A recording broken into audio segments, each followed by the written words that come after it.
to The Porch. I'm Lindsay Picardo, keynote speaker, virtual presenter for organizations who want to build strong, heart-centered, multi-generational teams.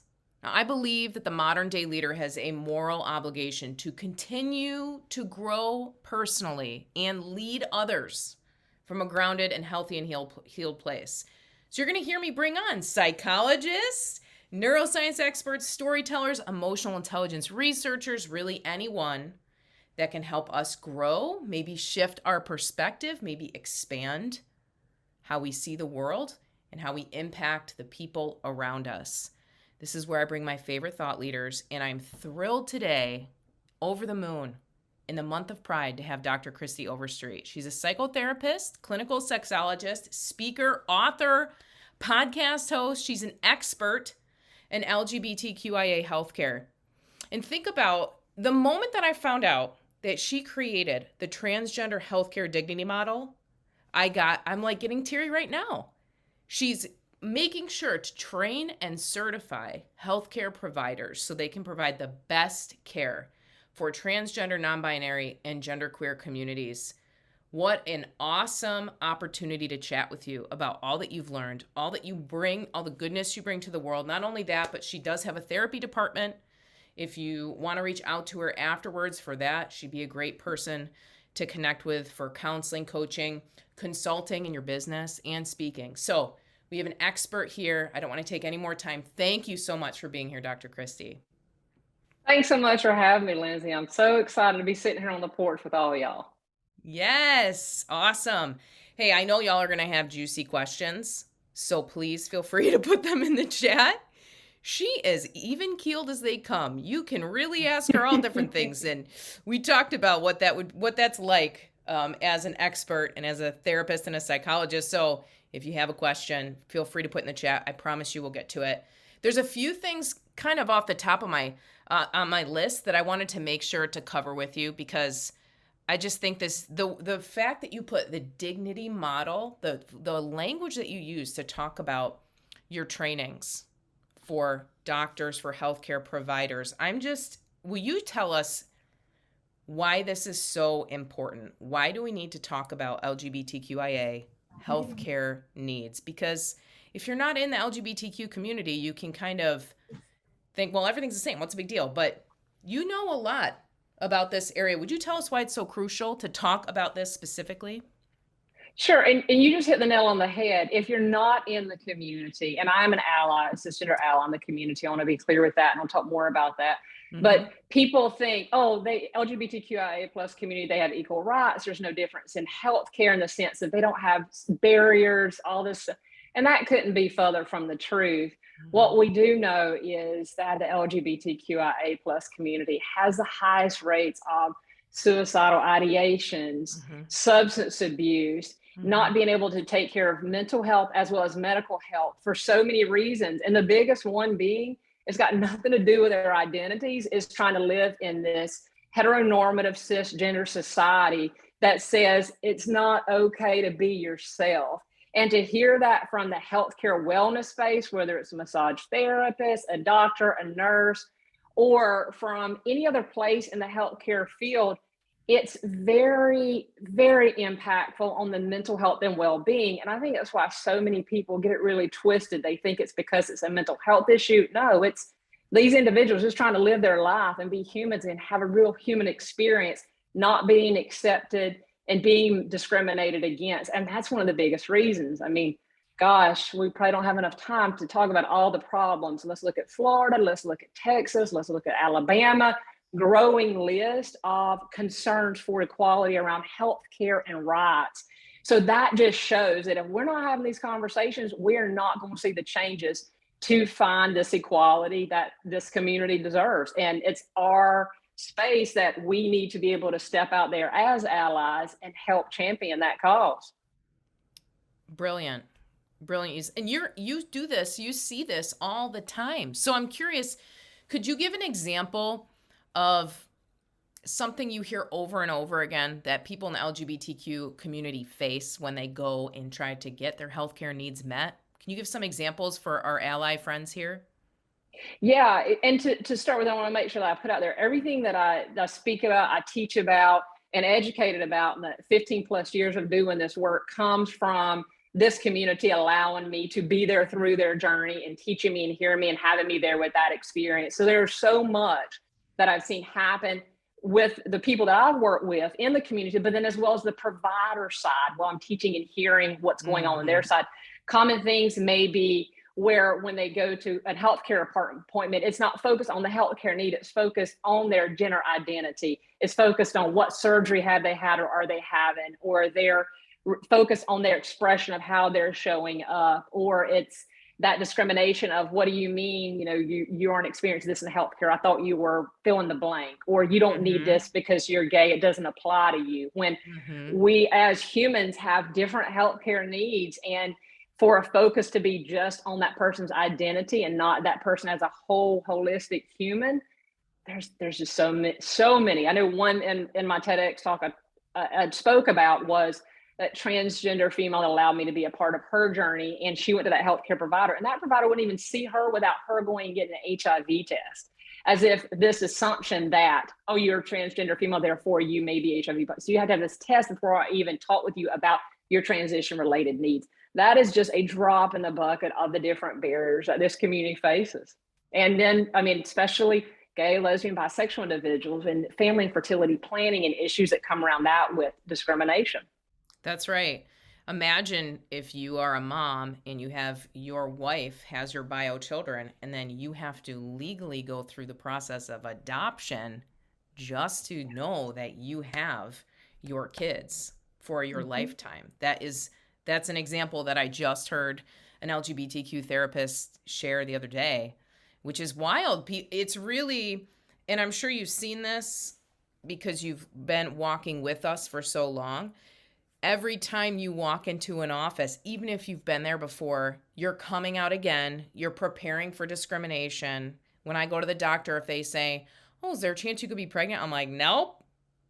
And they're like, "Well," and then they start asking questions about your sex life. You're like, "Trust me, I can't be pregnant." And they're like, "Well, that's impossible. Do you understand how contraception works?" And you're like, "Okay, you're not even in a framework of like finding out what's really going on in my life before we get to that point." And those are those moments where people in the LGBTQIA community already know, I'm not really safe here. This is already getting kind of sideways because the questions that you're being asked start with a different premise. Yeah, absolutely, which leads individuals to avoid care. Am I going to be Yes. misgender if I haven't changed my name legally? It doesn't match what's in my driver's license. Am I going to be able to get that care? Am I going to be discriminated against because I want to maybe ask about a transition related need, or if I ask about cryo freezing so then I can take and preserve for fertility? If I don't have that safety of that space, how can I even get my healthcare needs met? How many individuals Hmm. just do not who avoid doctors altogether because of that? It is so real that I don't think that we talk enough about that, and that providers don't understand how many people are struggling with that. And we wonder why there's such a high level of problems out there for this community and barriers.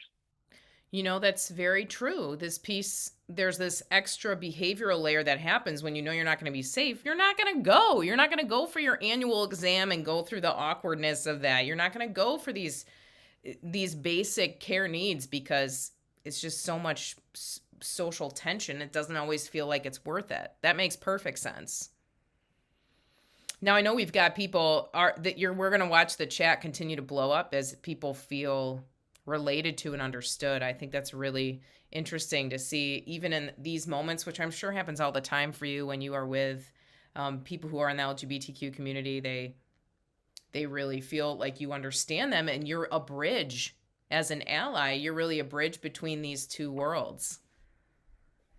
Yeah, definitely so. And I think that is one of the responsibilities of being an ally, being able to help providers. And I say providers, it may be a nurse practitioner, it may be a primary doctor, it may be a specialist, it may be a nurse, maybe a physician assistant, or even the receptionist at the front desk of a wellness center, whatever that provider or clinician or therapist is. It's saying, hey, I hear you, I relate to you, I see what's going on for you. I know at your heart, by a shadow of a doubt, I know you want to do the next right thing. I know you want to provide good care. I know you don't want to hurt anyone. So here's what you need to do, as well as with the community saying, I hear you. I see you. You have very valid concerns, and you shouldn't have to suffer through this. How can we help you feel prepared? What questions can you find out ahead of time? Are we sure this is affirming doctor? And serving as that bridge, that is the responsibility of an ally. Mm-hmm. That makes a lot of sense. What do you think? Why do you think so many people struggle to understand these needs? After all of these years, you've trained and taught thousands upon thousands, spoken, have done TEDx talks. Why do you think people struggle to understand the needs of transgender, non-binary, genderqueer individuals? Well, the biggest thing is there's that quote that we fear what we don't understand, right? And I think so Mm-hmm. much of it is fear. And it's not like people are like, oh, I fear this. Like that is in the unconscious. They don't realize, like, oh, I don't understand it. It doesn't make sense. And look, we are raised, well, most of us, depending on your age, I definitely was, that there's this idea of this binary status, that there's male and female, and then that's what it is, and there's nothing else. And that couldn't be further from the truth. So we're taking what we were fed, our template that we to form to see the world in, and then as we learn and see the experiences and learn the things that's going on with people in our identity, we're able to say, hey, wait, no, that's not how life is, and that's not the reality. And to threaten a reality, because we know our perception is our reality, to threaten That's that right. structure that we hold so firm to, it can be very scary if we don't have a foundational part of ourselves, if we're not open to learning and open to have, you know, these experiences and learn. So it shapes that. And so if people don't understand it, they're like, well, I'm against it because I don't understand it. That doesn't make sense to me. Therefore, it must not be the real thing. You know, the other part of this is, well, it doesn't apply to me anyway, so why should I care? It doesn't matter. And I'm Yes. here to tell you, and anyone listening, you absolutely know someone, or you will know. Everyone knows someone who's LGBTQIA plus, whether they're out or not. It's not their responsibility to be out. But you're going to have a close family member at some point in your life who is going to be a part of the community, whether they come out or not. So it's so important that we see the need to say, hey, this isn't about you having to really understand everything. It's about treating one another like humans. And that's what dignity care is, caring from one human to the other and giving respect like you would regardless of someone's sexual or gender identity. That's the equality that we're looking for here, is treating everyone with care, love, and an open heart and an open mind. Mm-hmm. Regardless of what you believe to be true or not true, because as providers in the health and aware, your beliefs don't come into play. This is about giving care. Mm-hmm.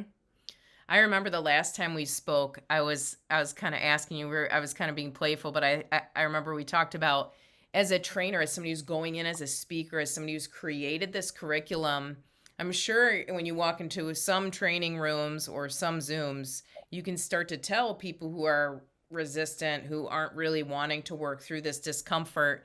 And you said something really interesting. You said you work to meet people where they're at and kind of appeal to their goodness, their human goodness in them, that they want. I'm sure you want people to feel good when they leave your presence. Can you speak to that a little bit? Because I know we are all in, whether we're an ally or part of the community, we are in these tense conversations, particularly in the month of June.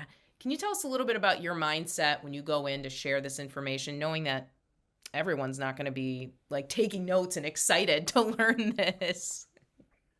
Absolutely. And I mean, even growing up where I did in the southeast part of Georgia, it is not an inclusive space, and it still isn't. And so it's this idea that I don't expect people to be like, oh yeah, I want to support. Yes, I believe in equality. I don't expect people to be that way. So what I say is, I want to meet them where they're at. I try to disarm by saying, I can't change how you believe. I can't tell you what's right or not right. I'm not living your life. Your religious and spiritual beliefs are yours for a reason. And I'm not asking you to change them, but what I am asking is that you have an open heart and an open mind, human to human. And that a lot of times says, okay, well, we can open this up a little bit. She's not trying to force something down my throat. She's not trying to make me believe something, because let's be real, for many years I tried that, did not work, right? Oh, isn't that the truth? Hey, I tried so long to change people. It's just not going to happen. So inviting them to a conversation and inviting that open heart, open mind, whether it's employees, help, like whatever the area is, has worked the best, because I'm giving that invitation to treat humans to humans. And that's what people can identify with. People can come into that. And almost everyone in different situations, they have been targeted. they have been looked at as different. They have been a little bit of an outcast. They have been maybe bullied. They have been looked at differently, whether it's socioeconomic class, whether it's neurodivergency, like we can go on and on. But everyone can kind of fall into that. And then that gives people the opportunity to say, okay, well, I might want to listen a little bit to what she says. Because whether it's dropping something in a chat that's like very aggressive, or the comments, we don't even get started on the comments on social media. Like, people are nasty, right? So I have to think, like, this person doesn't want to be this way. They're fearful.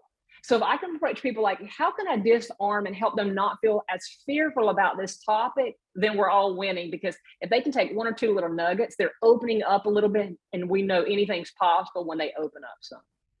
That's brilliant. That's brilliant. And I can tell, because you've been doing this for the time you have and the lessons you've learned, that wisdom of patience and gentleness goes a lot farther than trying to prove a point. We aren't really thoughtful beings as much as we are emotional beings. So I find I just had this happen on social media today, and people were getting really upset about some comments that were coming up. And I thought, if I argue with this person, they're just going to dig their heels in further. We have broken any connection or warmth between us. We both are worse off to get into a logical argument about rights and morality and things like that. So it's interesting to learn from you and to watch your gentle and thoughtful and research-based approach, so that people can go, oh, just crack a little bit more open to other realities. Yeah, it's been the best way that I've found that works, and I'm going to stick with it until the tires fall off. Until there's a better way that comes through, it's working, so no need to change it right now. That's so smart. What would be your advice for other allies and how they support, particularly this month? What would be some advice that you would give allies who are here with us today or listening to this? Yeah, the biggest thing is we have to stay in our own lane. Like, we're supportive, we're cheering, we're educating. But it's important to stay on our lane. Like, this is Pride Month. This is now, and I know this might be an unpopular opinion, this is not Ally Month. Meaning, like, I don't need to take up space that is not mine as an ally. And everyone can have their own feelings about that. But staying in our own lane is crucial, that we don't take over spaces, that we don't step up and take opportunities away from other people in the LGBTQIA plus community, and knowing that we're serving, but we're not overtaking stories. We're not hijacking stories. We're not jumping in there going, oh, well, this is what I do as an ally. Here's how I connect with you. That we're holding space, supporting, but staying in our own lane. Another thing that's super important for us to remember is, even though as allies, as supportive, we have to recognize a privilege, especially if you're a cisgender ally, the privilege that we have every day that many transgender, non-binary, genderqueer individuals don't have. That privilege, such as our existence isn't debated, whereas these individuals' existence in these states are being debated, or the ability to have passing, or the ability to have bathroom privilege where some individuals don't, or that when I go to a healthcare appointment, I'm usually not side-eye or looked at or misgendered or misnamed because maybe a name doesn't match, or it's not focused on my gender identity. It's focused on what my healthcare need is. So there's so much privilege that we have to realize as allies. And just because we're allies doesn't mean like we're the number one champion. We still have to make sure that we're keeping our stuff in check. Not that we're expecting to be perfect, no one is, but if we're not aware of it and conscious, just checking the box as an ally is not enough. It's great and a wonderful start, but the actions have to meet. The feet and the mouth had to be in the same direction. If we're talking the talk, we need to be walking the walk, and speaking up and educating and taking those opportunities to try to shed a little bit more light, make a little bit more cracks so growth can happen for the people around us. Yes, that's brilliant. You're naming this nuance in being an ally. There's a real nuance to it. There's a self-awareness level to it.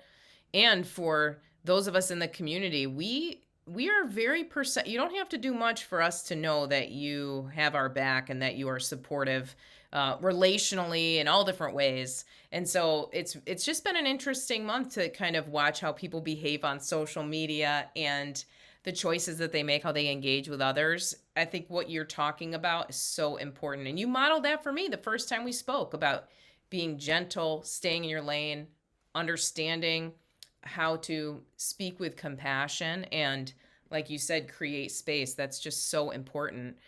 Speaking of creating space, I'm curious. I know we talked about this before. Gen Z, we look at this next generation coming up, and the data is showing that, and there's a couple different research, you know this way better than I do. I can say in general, data is showing that more kids are coming out as part of this community in some way than ever before. And I remember I asked you, what do you think that's about? How is this happening? And I loved your answer. You said representation. It still gives me chills. Can you speak to this a little bit? And in this kind of turbulent world we live in, can you speak to representation a little bit? Yeah, absolutely. What I've seen from my end is that the more people who are visible with who they are, not that anybody in the LGBTQIA plus community is responsible for being visible. So don't hear me say that, but those that are visible and saying like, I'm going to represent who I am, they're freeing these individuals that are these kids to say, oh gosh, I'm seeing the representation. That transgender woman there, that non-binary individual's got that part there. Oh, the first openly transgender cheerleader in the NFL just came. Like, we've got all this information. The representation is everything. And because of people's, I'm going to say sacrifice, I don't know if that's the right word, but their sacrifice of like putting themselves out there and that visibility of what they could lose because of that is giving so much hope. So it's not that, oh, it's a fad. Everyone's LGBTQIA plus now. Look at everyone's catching on this fad. No, me and jelly shoes and bell bottoms in high school in the 90s, that was a fad that ended. Right. Thank goodness. I could not pull that off these days. I probably couldn't even pull it off there. But anyway, that was a fad and a phase because it's a start and end. Someone's identity doesn't mean their exploration may not change. And there's a range of identities, but people standing up and being themselves shows that visibility that is who I am. I hear that story. I resonate with that. I'm seeing on social media. That gives me the opportunity to say, wow, if they did that and true to themselves, maybe I can too. And that's why you're seeing more and more people come out. And because now we know that it is not a binary system of identities. And so now like, okay, I know this now. I didn't know this as a kid. So this gives me that space to really be myself. And that's where that representation and visibility is changing the world. Truly changing the world through courage, through courageous acts. Can you speak a little bit more to this idea that, we may have grown up thinking there's male and female, this is a binary system, and it's really not. Can you speak to that? You have so many lenses you can drop down because of your education and your background. Can you speak to that a little bit? Yeah, absolutely. When we see this as a range of identities, we're thought male, female, and we know that that's not the case when it comes to assigned sex at birth, when it comes to gender identity, when it comes to gender expression. It's this range and spectrum of identities, which means we have more opportunities to figure out what really fits me as a human versus I have to pick one of these two.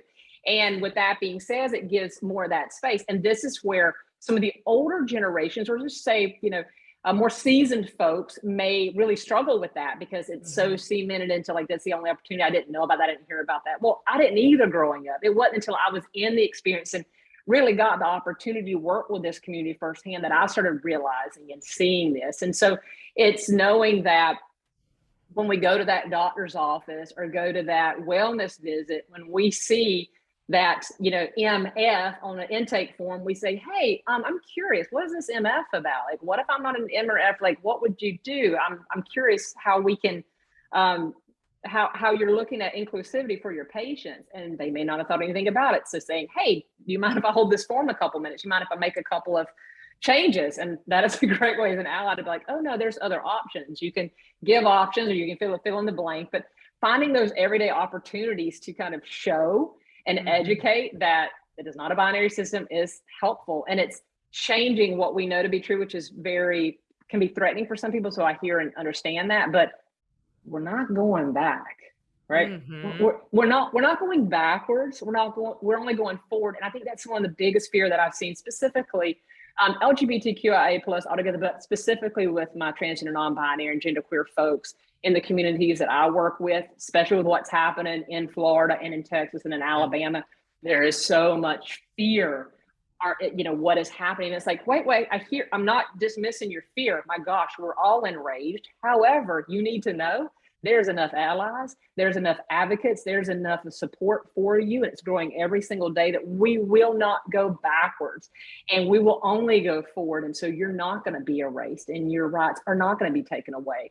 So, helping people see that there's hope, don't give up, and keep being your true self. It's easy as an ally to say that, right? Because I'm not in their shoes. However, that's where it's my responsibility to keep supporting that person no matter what, and making sure that I'm using the voice I have that they may not have, for all these people who will never come out because of their own fear, understandably, to use that in a very responsible way. Yes. Those are some great examples. That's fantastic. What would you say if you were to take everything you've learned? I know sometimes you work inside of companies and organizations too, and there's probably some basic things that employers can be doing to be more inclusive and supportive. And I'm just curious, what would you share with, some of us are in HR here on this call, what are some things employers can be doing to be more inclusive to the LGBTQIA community? Well, one of the easiest ways is making sure you have a policy non-discrimination against gender identity, sexual identity, gender expression. And I think gender expression, a lot of people might miss that depending on where you're at as far as company level. It's a really important one, and making sure that your insurance you provide your employees is an inclusive policy and doesn't discriminate. That's what a lot of employers don't think about, maybe, or family planning and benefits with wellness care for LGBTQI plus community. So that's super important for employees. Also, not just showing inclusivity and diversity on your websites and social media, like living it in the people that are working there, right? Not just having the pretty clip art. It's like, when I go to have an interview, who am I interviewing with and what team may I be on, and having that representation is super important. And another one is giving space when someone does come in as a potential new hire. If they haven't had a name change, and they can't, there's a lot of different reasons people may not have changed their name, a lot of barriers to that, saying, how can we help support you while having a legal name change for what we need to do for this end, but also making sure that you are using the correct name that feels good and right for you. Having correct pronouns demonstrated across the organization, not preferred pronouns. It's not a preference. I mean, there are so many things. And I think probably all those are really important, but one of the biggest ones is making sure from the top down, top C-suite leadership to the person doing environmental care, if it's connected to the organization, like that all employees are required to have cultural competency training when it comes to LGBTQIA plus dignity care, regardless if you're healthcare, if you're tech, if you're finance. Dignity is respect and care for your employees. They deserve it. And for your customers, because the culture of an organization is seen not just in its employees, but how it treats its customers. And if your employees don't feel equipped with inclusive language, that everyone's speaking the same language, there will be a divide, and that can definitely be seen within themselves. And that, of course, affects retention, right? It affects the organization as a whole. And I mean, customer service takes a hit. That is so true. That is so true. I actually had a Gen Z person go on an interview recently, and they went to the building and the location, and they weren't worried about what was on the website. It's exactly what you said. They were worried about how everybody was treating each other in that office space. And it was really interesting. They left that interview and they said, there's no way I'm going to work here. I can tell that they're not inclusive by the language that they used, by the way that they spoke. I know they're not inclusive. And there's this element that companies are starting to recognize, that we vote for, wherever we work, we're voting for the culture and the values there along with that. It's no longer, I'm just getting a paycheck and I happen to work here. It's, does this company create goodness in the world or more separation, more pain for people?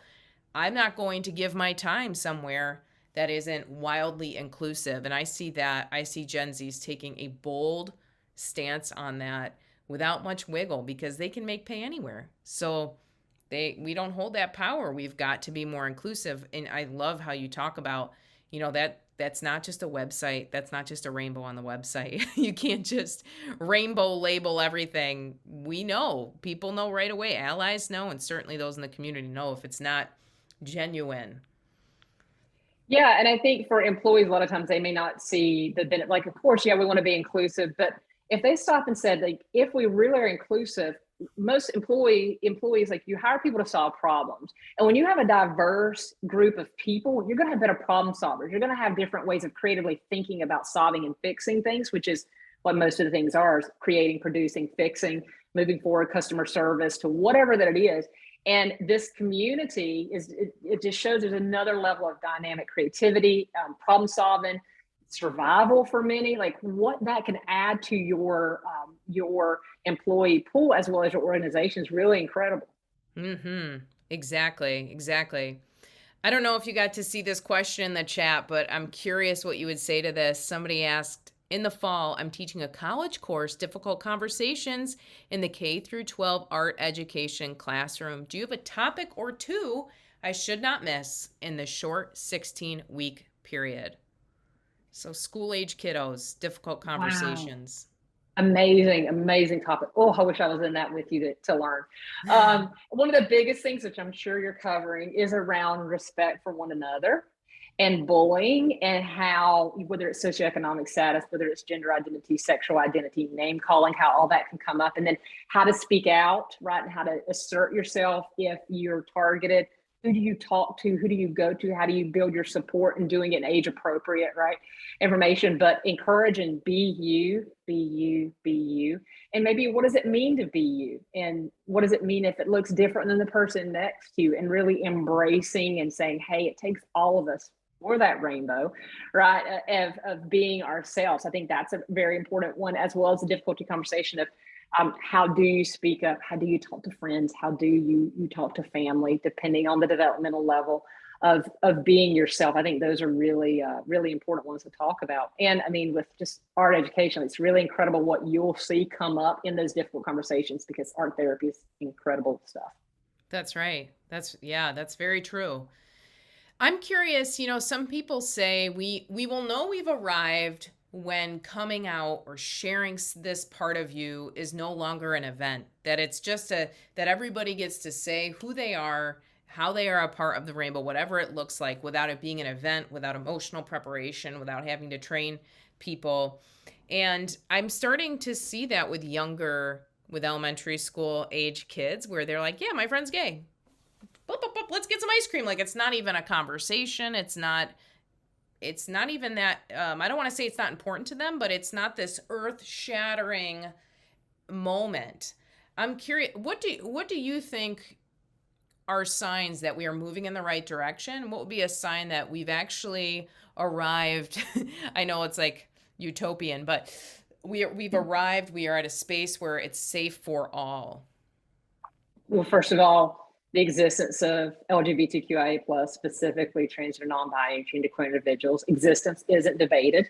Everyone's included and not separated by sports. Florida just signed another bill a couple of days ago on that. It's the inclusion, and stop focusing on the gender identity, sexual identity of people when it comes to rules and rule making, as if it's not okay to do it. So when we get to that point, people can, I feel from my perspective, people can feel more comfortable. They're not having to come out, because there's so much emotional labor.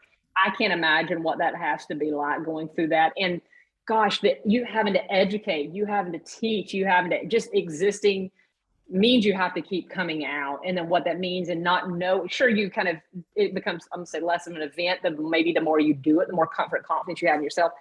But when you don't have to do that anymore, when it's just like, oh, okay, yeah, let's go get some ice cream. All right, let's do this. That's when we know that we're closer. Yes. What would you say if somebody wants to get in an argument about politics? Say you're an ally and you go home for a summer vacation and you're hanging out with your parents and your aunts and your uncles, and they start talking about gender identity, or they might say gender preference, and you're already like, oh my gosh, here we go. And then they say, well, boys can't play with girls, and girls, and and there's this kind of, we all know there's only two genders, and, people that are kind of stuck in their way. You don't necessarily, you're not coming in as a trainer. You're coming in as like a family member or a friend, and you're thinking, I mean, literally the other day at the dentist, somebody was working on my teeth. Their hands were in my mouth, and they brought this up, and I thought, yeah, I better stop talking. Like, this is going to get weird. How do we handle those situations as allies or as members when it's not expected and you feel kind of thrown off or maybe angry? Yeah. Well, and I'm only speaking from my space as an ally. Let me be clear. So I wouldn't expect anyone to come from that space that I'm. The way I've learned to handle it, again, after a whole lot of messing up and bulldogging and fighting. Because I mean, I grew up in Georgia, and there's a reason I do a lot of work in the Southeast. Let's say that. Yes. So my approach is, I have that my face gets red first. Still, after I feel it, I feel the adrenaline starting to pump because I'm angry. Mm-hmm. So over time, I'm not 100% at this, but what I try to do is say, do I want to have this well, yeah, I have to have this conversation to myself. And then I say, I'm curious, have you met a transgender or non-binary person before? Have you got anybody in your life? Have you ever met? I don't know. Have you? I'm not sure. Kind of like that. I'm not sure. I'm wondering. Yeah. So that I'm not coming in like, I'm more like saying, hey, have you met? And they may say, no, I haven't. I would know. I do. Oh, okay. Well, I just want to tell you, it's highly likely you have met someone already, and you may not know it because it may not be out or not. But when I hear you say this, I hear you. But until you really know, experience, or do any work around it, like what you're saying is very detrimental regardless. And it's not right. I don't expect you to be right because it's not your world, but yeah, you're off on that. Like, for an example, dun, dun, dun, dun, dun, did you know this is, if I need to, depending on where they're at. Now, if they're wanting to fight and lock horns, locking horns has not worked for me. I tried a long time, from relationships to family. Like, it doesn't work. I don't get anywhere. So then I say, hey, I know you're going to feel how you want to. I want to answer any questions you can. If you want to talk about this, I'm happy to, but I want to talk with you about it. I'm not going to sit in a debate. I'm not going to do it because it's not a debate. I promise you. It's more, I can share with you this information if you want to talk about it. And so when I put it out there like that, sometimes people are like, oh, okay, yep. Mm-hmm. They come down, or they're like, well, I just don't understand. I'm like, yeah, it can be hard to understand when things are different than what you're used to. And sometimes I'll leave it like that. It really depends on the situation. But I know for many individuals in the community, and this is their lived experience, they may not even, it may not be safe, right? Especially with family members. So I understand there's a lot of reasons people can't speak up. But if you do feel safe, if you do feel like I need to say something, I might recommend that you to say, you feel that way. I hear you. That is not at all what my experience is. I disagree with you. If you want to ask me questions, I'm happy to answer it for you, but I'm not going to be talked to or subjected to any type of negativity. Now, I know that sounds really like language, but you'd be like, I can't deal with this. This is too much. I don't really want to talk with you about this, or I'll invite a conversation if you want to be respectful with me. So depending on where you're at, depending on the situation, the person, there's ways you can go through this conversation so that you've got boundaries. You need emotional boundaries, and do not subject yourself, or say, you can leave this conversation at any time. You do not have to take the pelting from them. That is so important. I'm like taking notes and listening to you. And there's so many important things that you're saying that carry a lot of weight. This idea, I think about this a lot, depending on your family, your personal relationships, when these conversations start. It's very interesting and emotionally intelligent to start with, oh, I'm curious, have you ever met somebody like this? Versus, well, we look at two different news outlets and we have different facts. And what is a fact? Somebody just said to me today, if you're going to try to do a training for me about what a woman is, jam your politics down my throat. And I thought, you know what? You are already hostile. We're living in like different universes on the same planet. And there's times, like you said, where there's a boundary, you walk away. There's times when you can engage. What an interesting starting point. I'm really trying to cement this in my own mind. I'm curious, have you met? And I think, honestly, all of us are going to have to practice saying this under pressure. Because when you're upset, it's easy to go, I am about to rail you with facts and data, which you could do all day. This is why this is so compelling to me, Dr. Kristie, because you literally have dissertations and TED Talks about this. So you have all the intellectual prowess and facts you need, and yet you choose to go a different route. You choose to start on the humane relational end of that. Yeah. But let me say too, even though I have all this, just because of the passion that I have, I will spring a tear real quick because it is that I know it brings up a lot of emotion. So I'd also want to be congruent where I'm at and know when I need to say, I can't talk with you about this right now because I want to make sure, not that I'm trying to save face, but more of a like, I don't want to completely like jump down your throat, or I don't want to get emotional in front of you for you to perceive that I'm not strong in my conviction or whatever it is. So with all that being said, I want everyone to know you know, it's okay to pay attention to what emotion comes up, because if you're not having emotion around it in some way, I can't judge you for that, but like it's common and Yeah. normal to have, let me just say, it's common and normal to have emotion around this. Good, bad, or ugly emotion, it's okay that it comes up. Even in practicing helps, but it won't take that emotional, depending on how you're feeling, where you're at, and the type of conversation you're having. So just be gentle with yourself. You Mm. are the priority, they are not. So protect you at all times. We are going to make that a soundbite right there. That is critical.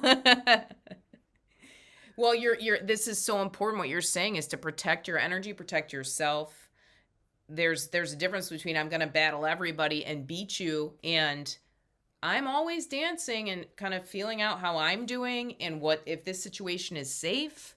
And what a powerful, you're like a lion, this power of like, I don't have to come in and attack you. I don't even have to really engage with this. I can walk away because I know what I know, and you have your own life and your own experiences. This is so powerful to give us a very nuanced perspective of how to enter these conversations. We're not coming up with like we laminated 5 arguments that always trick people into changing their mind. Like, that's not what we're doing at all. That's really powerful, this kind of approach. Wow. Well, there's a lot of questions that are coming in. Some of them are coming in anonymous. So let's see what you think. People are very interested in this concept of being a sexologist. Can you? I'm curious. Will you share with us, like, what does it mean to be a sexologist? Who comes to you?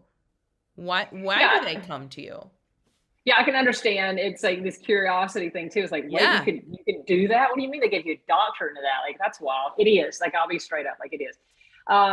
Yeah, so it's this study of human sexuality, how we show up in our sexual self, the understanding of how we are with ourselves and around other people. That's just kind of like a quick, easy view of it. So what I do is I do two parts of my work. The first part is the LGBTQIA plus healthcare, in the sense of training wellness providers as well as supporting the community.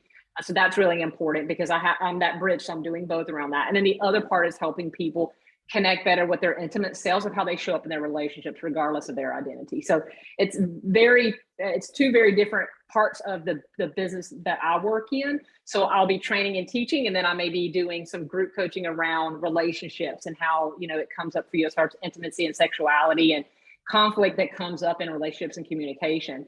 So I spend most of my days working with people, working with groups, working with organizations on communication, connection, and it's better feeling supported within yourself, because when you're feeling your healthiest self, you're going to show up better at home and at work. So sure, I talk to people about their issues with sex all day. And then I may turn around and work with an organization on equality. So it's never the same hour twice. It was not the plan. It's not what I was supposed to do. It's literally what the universe led me to do. So I'm really lucky to have found this calling. That's so curious. What were you thinking that you would do when you were going into higher education, getting your degree? Yeah, well, I was a biology pre-med, so I went to medical school. Okay. Emergency medicine was my plan, since I went from paleontology as a kid to medicine, and so that was it. That was the way I was going to serve, because I grew up in a servant home. And so I went through my own failure with medical school, had to pivot, leave, disaster of self, of like, the ultimate failure of career and profession. And so I went through this transition with myself to say, what am I supposed to do? I started working with child abuse and investigations in South Georgia. I met a therapist for the first time because we don't have therapists. That I found one in the area I grew up in. I found one that was working with the kids that I was working with child abuse. And they told me what they did. And when I was like, oh, what do you mean a therapist? Like, what is this? And I'm in my mid-20s. I was like, oh my gosh, this is what I'm supposed to do. So fast forward, worked a couple of jobs, got grad school, started work as a clinician. Immediately, that first job, worked with the LGBTQIA plus and a substance abuse center. And when I started working with the substance abuse issue with LGBTQIA plus, I knew, I was like, oh my gosh, this community, they got like this dual whammy, this dual stigma of not just trying to get in recovery, but then also trying to just be themselves. And that was the 15 plus years ago that I was like, this is the passion. This is what I'm supposed to do. That's when I started to educate, and it evolved over time. And then with the work, realized that I needed more training. People were having issues talking about sex and intimacy. And I went into the specialty of sex therapy, which then gave me more ability to reach out and support. So I took that training from that first LGBTQIA plus group that I worked with back all those years ago, and they are literally what catapulted me along my journey, and I'm so grateful for it. That is wild. It's wild that our paths are not direct, and yet you are having such a huge impact following your curiosity, following your heart. When you're meeting real, it's one thing to have an idea of this is what I'm going to study, this is what I'm going to be, and then you lived it out in real time and you followed your heart, and here we are. That's really powerful. And I know it's changing, absolutely changing the trajectory of people's lives to feel cared for and to have dignity in healthcare, at work, the people that you engage with for therapy. And there's so many ways to stay connected to you. And I'm just thinking about all the variants of the different people that are here live with us and those that will listen later. Where would you recommend that they go first to connect with you, to learn more about sex therapy, learn more about your work in organizations? I know my HR friends are going to be very interested in that. And then also the dignity model. Where should we go? Sure. If you're online, you can go to drkristieoverstreet.com. You'll see the two parts of the business, from the relationship work then to the dignity care work, which is the HR and the wellness and professional work, as well as on Instagram at Kristie_Overstreet, or LinkedIn is a really great place to grab me too. So I'm thrilled to have the opportunity to work. Like I said, I would not be, two things, be having my own failure. I face planted is an understatement in my road. Failure that gave me the chance to pivot, and then this community embracing me, saying, we'll take you along with this journey. You're here. I see your heart. We know you want to help us. And that is why I'm where I'm at today. And I'll never forget that. I just have so much respect, and I just admire you and the work that you're doing and how clear you are about the difference that you're making and how you're helping people grow and shift and open their mind. This is truly life-saving work, life-changing work. Thank you for what you do for my community. Thank you for what you're doing in the world. I'm just so grateful we had this time with you today. Thank you so much. Thank you for having me. Thanks for seeing the importance of this conversation and letting me be a part of it. Absolutely. Everybody, we will get you a recording if you want to listen again, and we're going to continue to put out Dr. Kristie Overstreet's website. Definitely connect with her on LinkedIn. Go to her website. If you have any questions, you know where to find her. You can also reach out to me. She's got a lot of great offerings and ways to help us all continue to grow. Thanks, everybody, for coming on the porch today. It's an honor to have you, Dr. Kristie. Thank you for coming. Thanks, everybody, for being here. Thanks, everyone.